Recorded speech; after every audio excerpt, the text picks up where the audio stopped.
Samhain. In the Northern Hemisphere, Samhain is usually celebrated on October 31st. In the Southern Hemisphere, it is actually celebrated on May 1st. The fields are bare, the leaves have fallen from the trees, the skies are going gray and cold, and it is the time of year when the earth has died and gone dormant.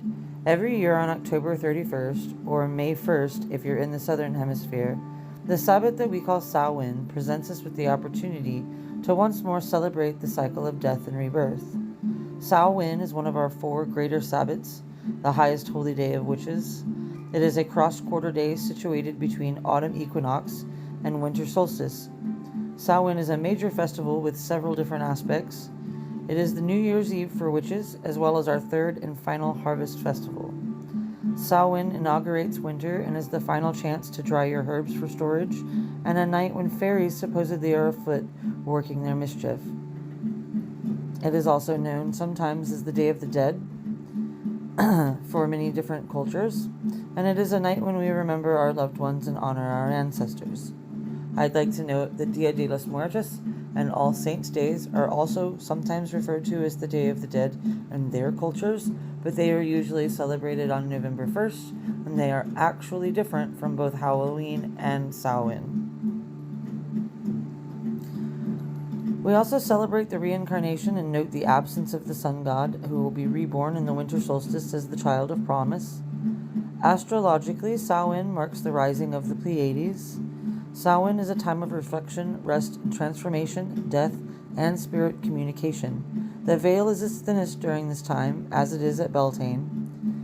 Communication with the other world is very easy. Our ancestors will travel back and forth, offering us guidance and love as we continue on our journey through life. And this is the perfect time to reconnect with our ancestors and to honor those who have died.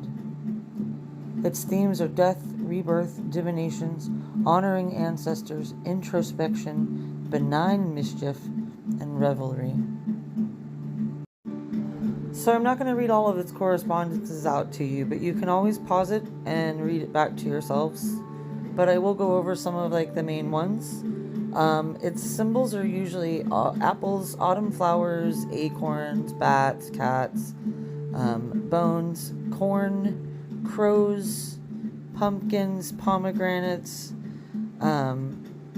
Its colors are mostly black, orange, red, silver, gold, brown, purple, and yellow.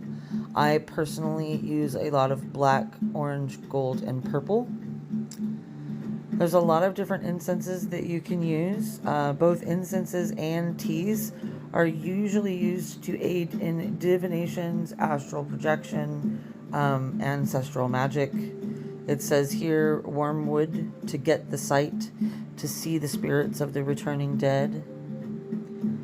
Food and drinks, again, you're going to hear it repeated because a lot of the symbols are the same, but it's going to be like apples and pomegranates and pumpkins and any type of root vegetable that you would harvest from the ground. Ales and wines and meads would be used from the harvests. And then we make a lot of pies and cakes and pastries and leave them out on the altar and stuff as offerings for the dead, and I also leave them out as offerings for the fae. Not everybody is comfortable working with the fae, but I work quite closely with them. So I always make sure to honor them during our rituals. Its crystals are mostly that I use would be the black obsidian and the bloodstone and carnelian. And I use a lot of pyrite too, but I use a lot of pyrite in my day-to-day practice, so that's not Samhain specific for me. Same with the smoky quartz. The goddesses that it is usually associated with is any form of a chrome goddess, no matter what your path or culture would be. And it's also associated with some of the more popular ones like Hecate and Morrigan and Lilith and Kali. But there are many different deities that you can choose from depending on your path. Same with gods.